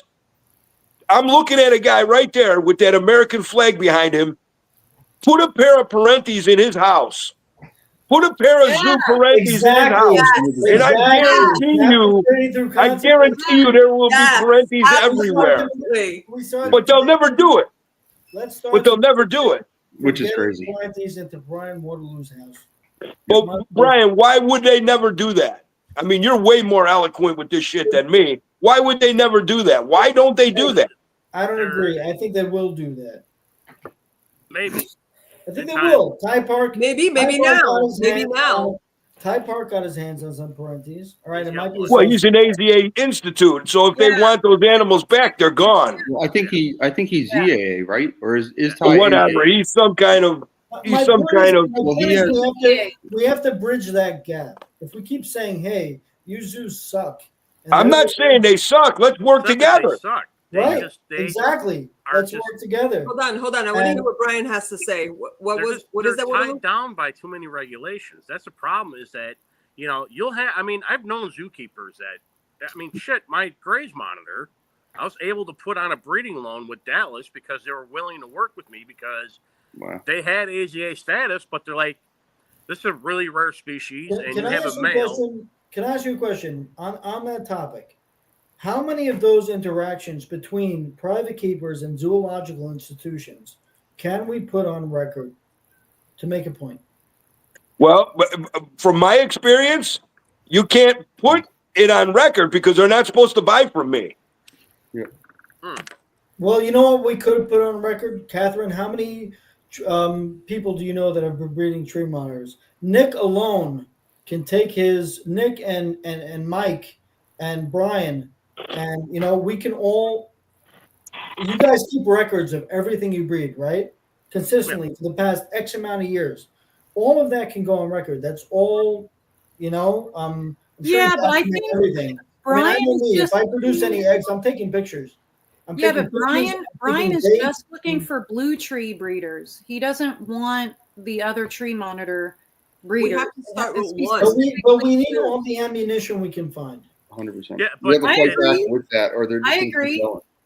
The way they're going to look at it then is like, this doesn't matter. We're not talking about Mertens monitors. We're talking about. I agree with Waterloo. They got blinders on right now. All about fine. So even if it's just McRae, we have this. There are a very significant amount of people that are breeding them in the UK, in Europe and in the US that have significantly been producing them on a consistent basis for a very long time. And the thing is, that's what people that we know of. Like, I met Brian Duraca. I had no idea that anybody ever bred melon. Right. He posted something on Facebook, and I was like, nobody ever produced melons. I thought he was lying. I thought he was just like everybody else. And then he posted a picture of it hatching. And I'm like, holy shit, somebody else. When I mentioned to Uncle Mike earlier about people that I know that have certain projects under wraps, a lot of people that are very successful, like diehard hobbyists, they're not interested in having an online presence because it comes with its challenges. But if we can come up with a book, a record of all these people, and it's not that hard because we have been successful. So if we have been succeeding, this is where we're coming from. Mm-hmm.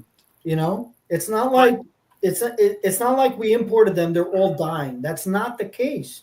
But it's just if you're talking about a registry, that's the biggest thing. I don't like that word. I don't like that registry. I don't like them to know. I'm not talking about a registry. I'm just talking about people putting their name to this specific panel. Right, but when it breaks down to the legalities of it, it's got to be a regulation. And then once they regulate it, in my state, I'm required to list the species I have regardless. Mm-hmm. They know exactly which species I have. Yep. So if I'm producing them year to year, they see the results there. I'm not the only one. I'm far from the only one. The evidence is there. We're doing a good job, especially if this is an endangered species, right? If I started off with 2 and I ended up with 17, that's significant. That's huge. It's massive. You know, Asher, the problem is you're amongst the hobbyists, and everyone agrees we're doing a great job and this is working out. You're dealing with a government employee who doesn't give a shit, and they're going to look at it a certain way. Look, Asher, I went through this with croc monitors in Illinois, and basically was told go fuck myself because I can't break the law for you, even though you worked with them and you have experience with them, got eggs from them, all this other shit. It's like it doesn't matter. I mean, look at the massacre in Florida, the Thursday massacre. Can I tell you something? They changed the law in a week. But you're preaching to the choir. I agree with you. I know that we have a snowball's chance in hell of actually making a difference. Do I think that all of us coming together and putting together a list of all the blue tree monitors we produced in the last 10 years will actually make a difference? Between you and me, no. But this is the only chance. This is the only direction. I agree with that 100%. We don't have anything else. Ash, hold on. Let Waterloo finish for a second. Hold on, Waterloo. Continue. Is getting it to the right person in the government. That's the point. Is you got to have somebody who, again, I'm 100% with you. Everybody who's ever produced blue tree monitors, they all need to come together and be, look, we're doing great work here, and you guys are going to fuck it up because now all of a sudden this is an issue. They're not being stop bringing them in from a wild caught perspective, but don't fuck it up. We're people that now have to register. They're not going to change the import legislation right now. Okay, right now the issue that maybe we can make a difference on is crossing state lines. Okay, if Nick lives in a different state than me, he's producing blue tree monitors, and I'm producing blue tree monitors. I'm limited to my lines, and he's limited to his lines. Okay, the biggest issue is we can't trade. I can't say to Nick, "Hey, let me give you a couple of my hatchlings. You give me a couple of yours. We can diversify the gene pool." Yeah, you can't. Okay? I understand. Hold on. I understand where you and Mike are coming from, that this is a long shot. It's probably not going to happen. They're going to tell us to go fuck ourselves, okay?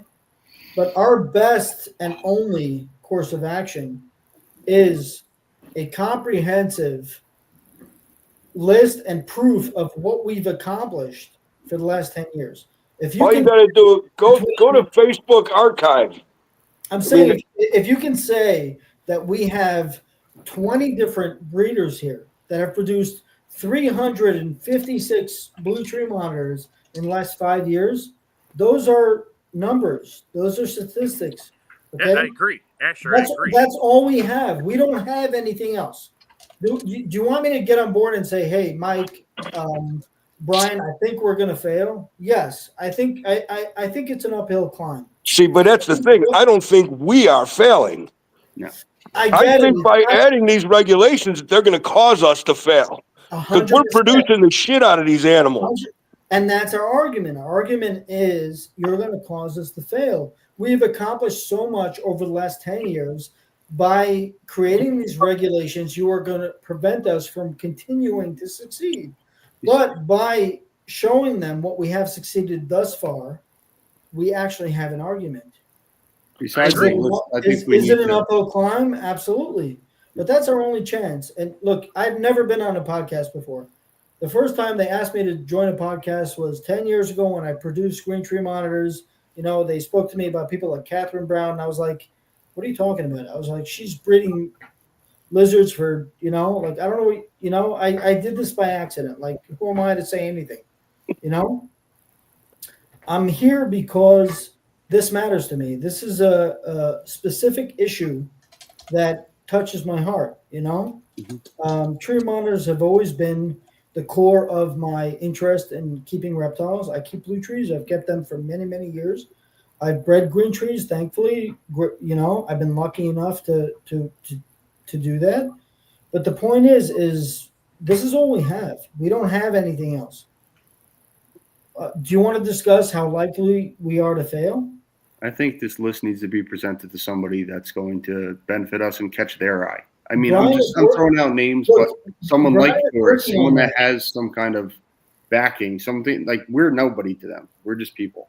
I know. Again, We you're like to think of us. We Hold on, like to think hold on, of Ash, hold on ourselves. 1 second, because I want to make sure it's closing in on 2 o'clock, and I want to make sure everybody gets their input on this subject. So, Nikki, can you do me a favor and continue what you're saying? Yeah, And then we're gonna move. Then we're gonna move to Waterloo because he was in the middle of something too. So go ahead, Nikki. Please. I don't have much. I don't have a lot of knowledge in the subject, but I'm saying we need to get behind somebody that has a higher, I don't know, more traction. Somebody like Forrest or somebody like that that can go to them, that has a TV show and some kind of following. I know that means it's a little. It doesn't mean much, but it means a little more than like us. Who are we to them? No, you're right about that, Nick. Yeah, I agree. Forrest is a voice that they would listen to. Yeah. All right, Waterloo, what were you saying? Well, currently, I think we had that voice with USARK and with Phil and him, basically putting this in front of them, like, hey, you guys are going to cause some big issues here. So he's definitely a voice, and I think Asher, what you're saying with the compiling and lists and the stuff that Brian Susan's getting together, I mean, that's definitely going to help.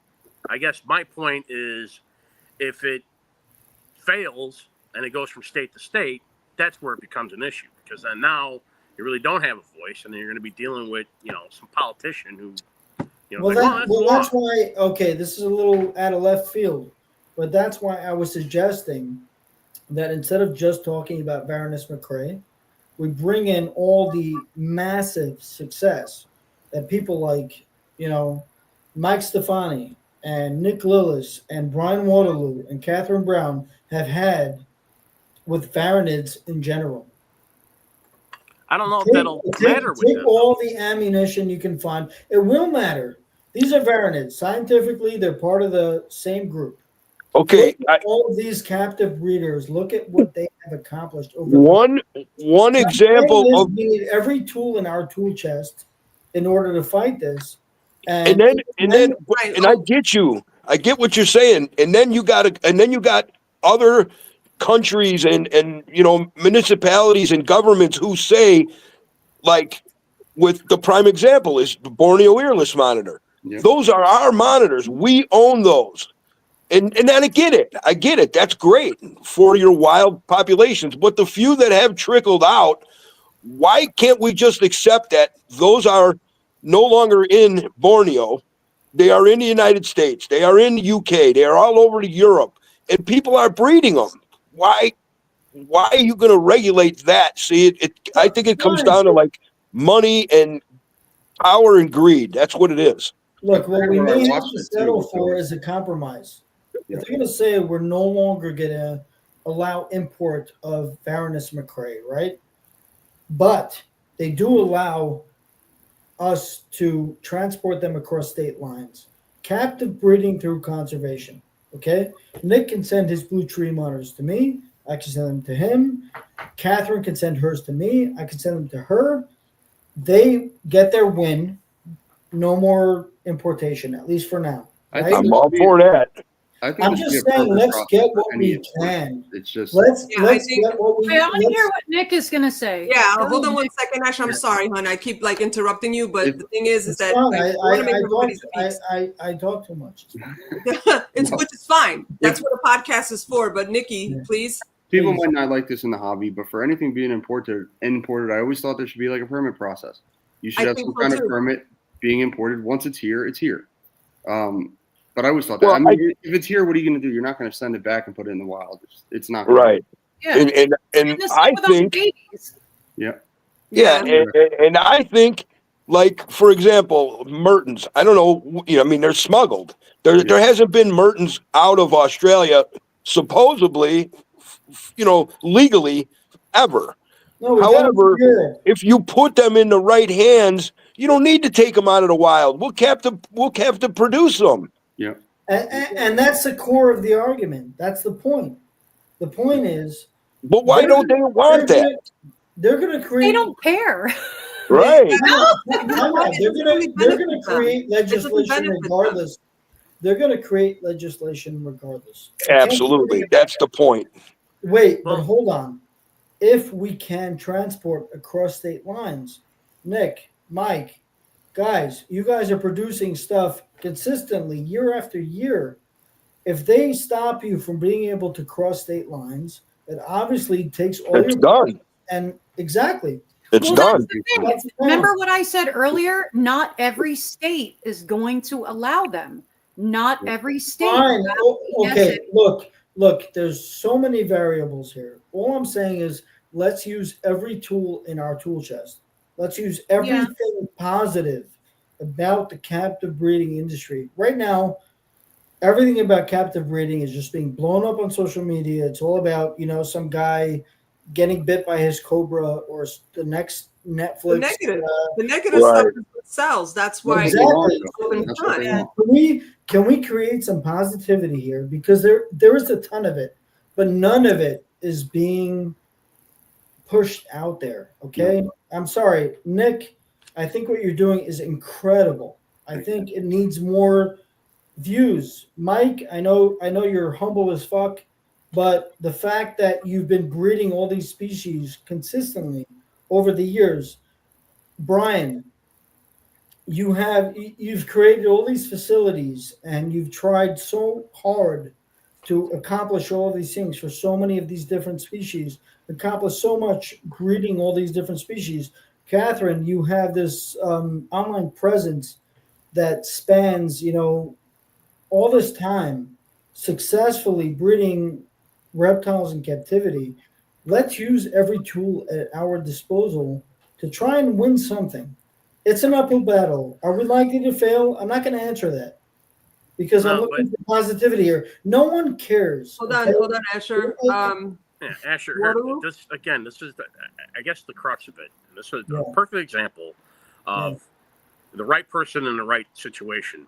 Years ago, Molinas was going to be moved to Appendix 1. And thankfully, Mike Cole went out there and he was part of the census group that were like, they're everywhere out here. They're nowhere near being endangered. They're nowhere near being threatened. So he was able to make that kind of go away and like, no, they're nowhere near being endangered. Not just go away, but reclassify other species, Varanus coli. Well, that's a whole nother subject. The point being is right now, this is where, there's a variation to it is because from the readings and what I've understood about why they want to do this with the blue trees is because it's, the habitat destruction where they're coming from in the wild. So, i.e., hey, if we need to regulate it, this is going to be the best approach, which I think is foolish because you're dealing with captive-born stuff that will never be reintroduced to the wild whenever. If Australia burnt to half of it crisp and I'm like, hey, I got 30 lace monitors I could give you, they want to take They're not going to, Yeah. So they can never go back to the wild. The point being is... Hold on, Ash. Hold on. Go ahead, Waterloo, please. If they, again, this fight that they have right now, it needs to be addressed more on, the exportation. They need to pivot that way where it's like, all right, look, you guys are worried about being threatened in the wild, then quit your imports. Put your quota down to the 25 a year instead of what you have it at now. I think it's like... And to make sure those 25 get in the right hands. Yep. Yeah. Well, that's The permanent but that's the process. thing is that just if you're- here. If you still put some getting- kind of contingency plan into that and ensure that there's licensing, that people are getting these animals in the right hands, then there is a possibility, even a But that's- moratorium. where that needs to start, not in the captive sector, which has nothing to do with the wild sector. That's the That's where they got to shift this. Be like, hey, you want to make this a big, then freaking stop exporting wild caught fucking blue trees. Yeah. We have enough in the States Fine. and in Europe. That's more where, like Asher, Okay, your I point. feel like we're on the same page here. Well, So yeah, let's that say- I think would benefit. Absolutely. But Yeah. that's something that needs to be addressed. Is like, hey, quit screwing with the captive industry shit. Yeah. Go after the quotas on Yeah. them, and then Yeah. no, they'll have less of an but impact. you can't separate those two. You can say to them, okay, stop importing McCrae from Batanta, right? Mhm. But don't stop interstate commerce, but for McCrae. Well, here, Stop importing. No international, which is what they're going for, right?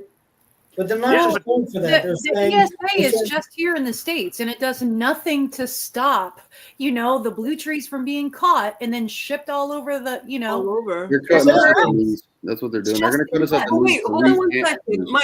Mike, I'm Yeah. sorry, Nick. I'm so sorry, Nick. Mike, when we had Appy, Chris Applin, when Yep. we had him on the show, didn't he mention something to the fact that they were changing, like Indonesia basically changed a lot of their exporting rules and things like that, that things are a lot tighter Mhm. and things of that nature. So I think certain countries are, but again, as Captain I mentioned too, it's here. Here's the problem. Mhm. Because Appy's doing all the stuff with tree monitors and other monitors in Indonesia. And But he's that's doing the- incredible work out there. And he is working close with, like officials and things like that. So like they're doing a better job, I guess. I agree with you, Jen, but I feel like they're going to stop the importation, the control. And that we- I wouldn't have a problem with that. I wouldn't have a problem with that as long as the animals that are here are in capable hands, and that's only going to benefit time out. wild animals. Yeah, but who determines that? Sure. Well, yeah, you're right. Who determines that? How about So hold on a second. If you limit the importation of McCrae from Indonesia, but you don't limit the importation from Europe, where they're widely successful breeding tree monitors for historically a very extensive amount of time. Yeah, right? the import quota would be across the board. It'd be Yeah. like, hey, there's only Even- X amount coming out Brian. of here. Yeah. So it would limit. Brian, Or even states, even or if they whatever. even if they cut off the importation of Indonesia to Europe or to the United States, right? Mhm. That will affect us less than the interstate transport of this species.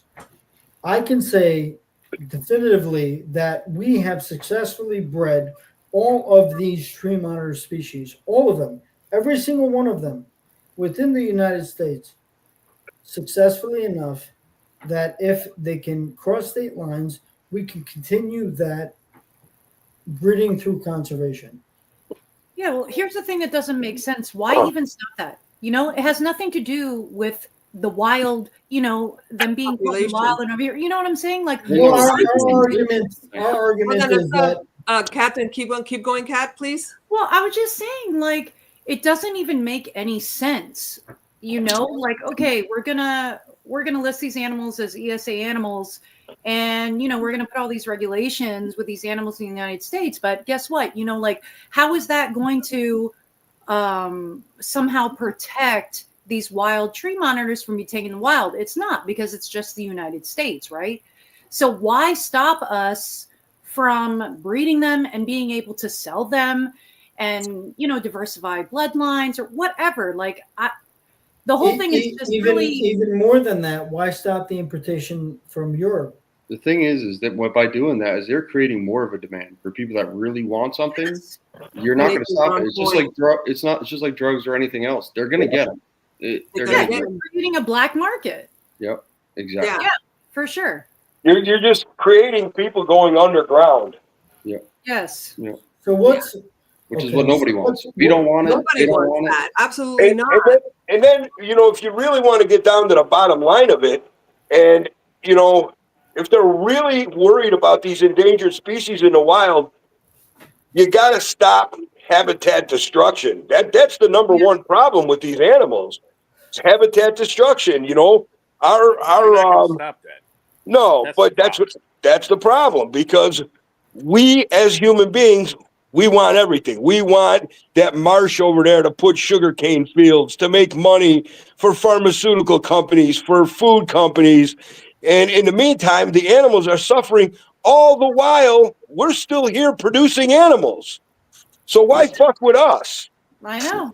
Yep. I know. There Yeah. was an argument for conservation through captive breeding, saying that the desire for these animals would be fulfilled by people within the United States, Is anyone or even through importation through Europe, as opposed to importation directly through New Guinea. is anybody in this bill, other than the mention of the habitat destruction, is there any language in there that shows why or the reasoning behind them being like, well, we'll make them ESA and this will save them? They said over collection. They're over collection from the wild for the pet trade. So they're not saying that it's through habitat destruction. They're saying that people are taking too many from the wild. It's a multifaceted diamond. There's many surfaces to this, and you're by addressing only one that is not the issue is an issue. One thing we're not going to be able to change is the importation of wild species from Batanta. We can't control that. That's going to change. It's going to stop. You know what? At this point, that doesn't even matter, because, and I'll say from this perspective, as a common person, a keeper or whatever, or person that likes reptiles, it's just a matter of we need to focus on what's at hand right now. If USARK is putting this information out about the blue trees monitors, again, I agree, collecting information, and all that stuff, who's breeding what, how much is being bred in captivity, people need to start talking, people need to start communicating. At this point, Kat, whatever information is needed by USARK about the tree monitors, everybody needs to get on board. That's what everybody needs to get on board. I think you think, no matter what Mike thinks or Waterloo thinks, whatever, this information needs to come up front so that USARK can have something to stand on. They need this information. I feel like this is really important to say, because I don't think that we're going to be able to stop the importation of blue tree monitors. What we can actually make a difference is interstate. But so we can't stop I agree with you. But at this point, them from importing blue tree monitors. We're just repeating the same thing over and over again. This information has been said over and over again, and even on this podcast, even in private messaging. But what's the message? Forefront, we just need to get the information that we need to get to USARK. Let them handle it. Let's just take that first step together, and then from there go on and say, okay, look, they have this, they need this information. I come from a law background, so what's going to happen is USARK is going to state their case on this, and they're going to put it in layman's terms as to what is needed to take the next step to keep this from happening. And then testimonials and photos, right? Photos, testimonials, actual breeders, how long they've been breeding, and then we can take it to the next level as far as interstate, state by state legislature, and go from there.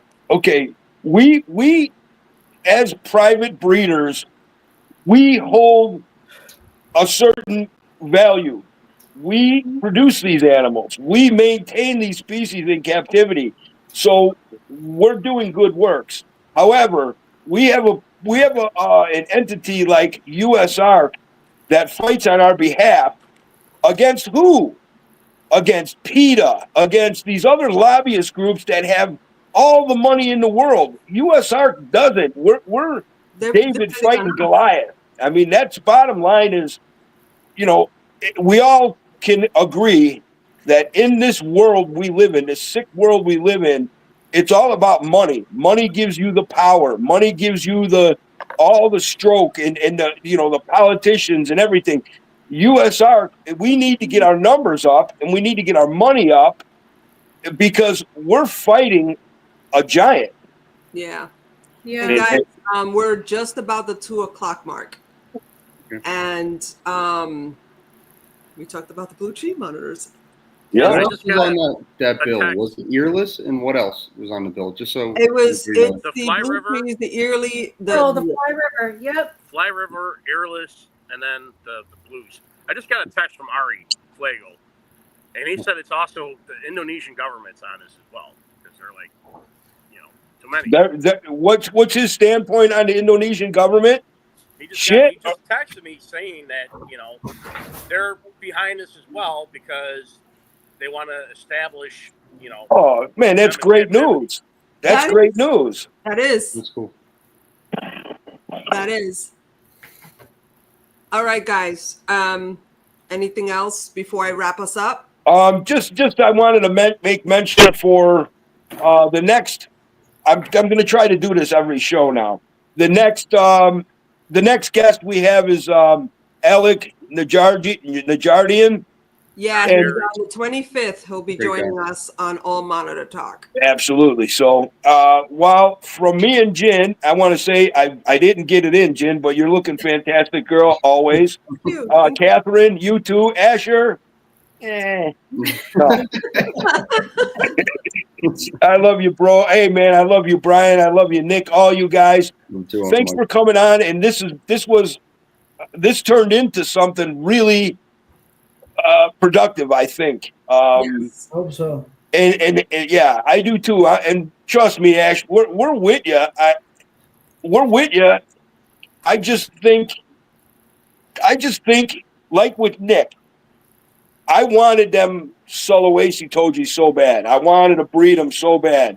And again, I don't really think they're Tojianis, but that's a story for another time. But what was more important than me breeding them was that they were bred in captivity to help. I mean, that's a very rare animal. So by me getting mine to Nick and Nick getting that other one with Guy, that now that species has a chance in captivity. Oh yeah. And so that's good. That's a big testament to character it's too. a big deal. I tell everybody. Hey, Nick, I don't know if I mean that's a big man. to swallow. I don't know if I could have done that, knowing how much you wanted to breed them. So I appreciate that. I'm like more. They just needed to be in the right hands. That's all there is to it. Whether it was mine, yours. I'm so happy I was able to contribute. Yeah, absolutely, Asher. You were a big part of that. Yeah. Guys, thank you again. Brian Waterloo, we haven't seen you in a hot minute. Awesome seeing you. Kat, my girl, will be on another podcast very soon. Very soon. Yeah, I'm sorry for talking too much. Ash, No, Ash, you bring up great points. Ash, thank you so much because again, as Mike said, you did bring up a lot of good shit. You really did. And again, this is like the first time we're doing like one-on-one. Thank you so much for being with us. Totally appreciate it. I'm honored to be sitting here with so many legends. Thank you. Well, all right. And guys, ladies and gents, tomorrow I will be hooking up with my girlfriend Krista on Girls Who Love Reptiles, and we'll be hosting with King and Queen Reptiles, my girl Jennifer Klim. So please join us tomorrow, and everybody enjoy the rest of your weekend. Stay safe. Love your reptiles, and we'll be catching up with everybody soon. God bless you all. Bye now. Bye.